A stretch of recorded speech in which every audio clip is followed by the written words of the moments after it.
Gimana kisahnya ahli surga masuk surga? Wa Nabi Musa al-Asy'ari, hadis diriwayatkan oleh Abi Musa al-Asy'ari radhiyallahu anhu, qala, beliau berkata,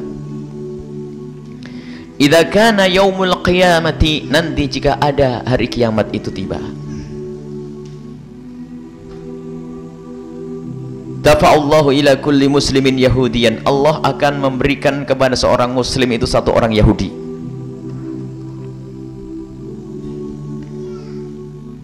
Atau Nasranian, atau seorang Nasrani.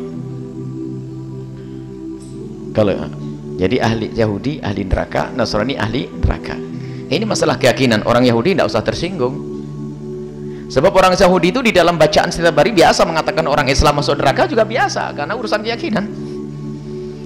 Nggak usah ragu kita ngomong begini. Coba di kalangan Yahudi dan Nasrani itu menganggap orang Islam adalah bukan umat mereka, bukan umat yang selamat.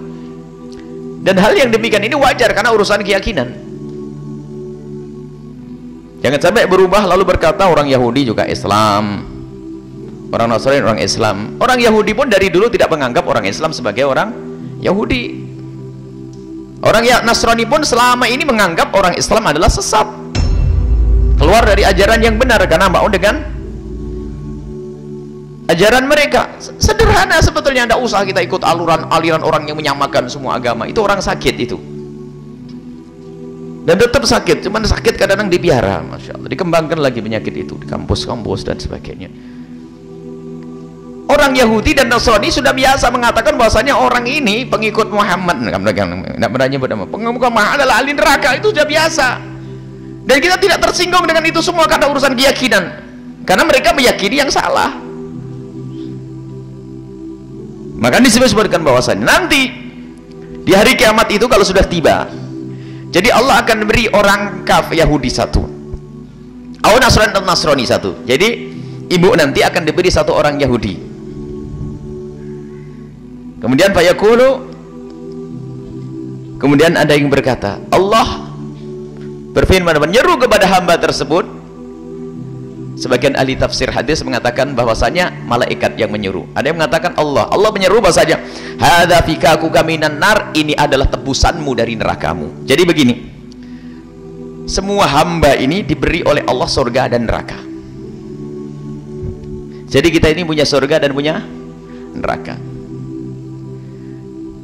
Dan surga kita harus ada yang menghuni, dan neraka kita harus ada yang menghuni. Maka di saat Anda masuk surga, berarti neraka harus ada yang ngisi. Siapa yang ngisi? Anda diberi satu orang Yahudi, cemplungkan ke sana.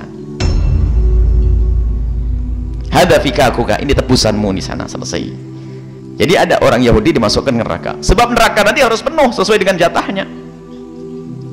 Bahkan selalu mengatakan ini masih tambah lagi, masih ada longgar nih. Terus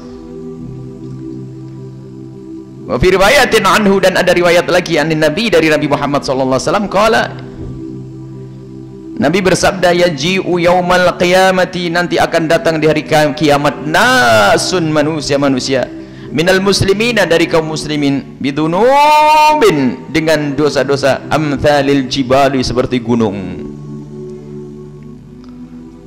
punya dosa seperti gunung, tapi dia orang yang beriman.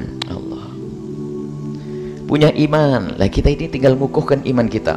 Nanti ada di hari kiamat orang yang datang dengan dosa-dosa yang seperti gunung, maksudnya dosanya banyak sekali. Yaghfiruhallahu lahum, Allah mengampuni dosa tersebut untuk orang-orang tersebut. Rawahu Muslim, hadis ini diriwayatkan oleh Imam Muslim. Jadi pengampunan Allah itu sangat luas.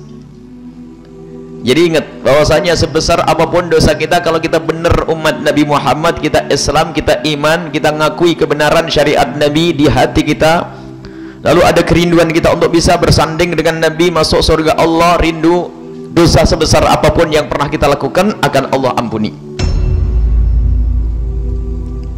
Dan ketahuilah bersama suburnya iman di hati seorang hamba akan terkikis kemaksiatan tersebut. Ya mungkin bisa bertemu antara kemaksiatan dengan dosa, enggak.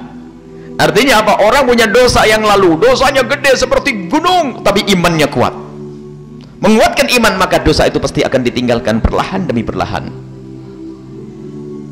Akan ditinggalkan dosa-dosa tersebut.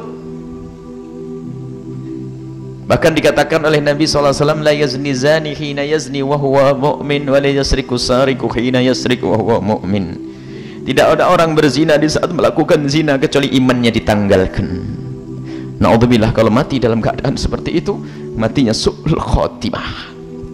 Dan takutlah kepada Allah jika ternyata dicabut nyawanya waktu berzina. Wa la yasriku sariku hina yasriku wa huwa mu'min.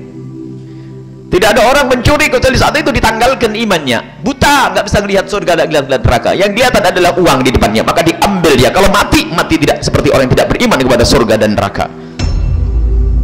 Yang pernah punya kejahatan itu semuanya, lihat, kuatkan imanmu, jauhi segala kejahatan tersebut, Allah akan mengampuni dosa-dosa itu. Maha kasih Allah. Allah tahu hambanya ini adalah ada hawa nafsu dan syahwat. Allah tahu hambanya ini juga banyak dosa, tapi Allah pun membuka pintu maaf. Bahkan Allah menyanjung, innallaha yuhibbut tawwabin. Allah senang dengan hambanya yang selalu meningkatkan pertobatan. Dan jangan meremehkan dosa sekecil apapun. Jangan meremehkan dosa sekecil apapun. Jangan-jangan itulah sebab kita terjerumus di dalam neraka jahanam. Apalagi dosa gede. Tapi kita pun harus lapang. Kita harus punya keyakinan bahwasanya biarpun dosa gede, tapi kalau kita minta maaf, Allah pun juga lebih luas dengan pengampunan. Makanya ngadep kepada Allah hari ini, saat ini juga, jangan ditunda esok hari. Jangan-jangan esok hari bukan bagian kita. At-taibu minadz dzambi kaman la dzambalah. Orang yang bertobat dari dosa seperti orang yang tidak pernah berdosa. Renungi diri sendiri semuanya setiap saat kita melakukan dosa. Kalau tiba-tiba dicabut nyawa kita waktu kita melakukan dosa, naudzubillah. Alangkah indahnya di saat kita sholat dicabut nyawa kita oleh Allah. Kita lagi berzikir, kita melakukan pengajian. Semoga panjang umur dahulu ya. Itu. Lalu nanti mati husnul khotimah dalam keadaan iman.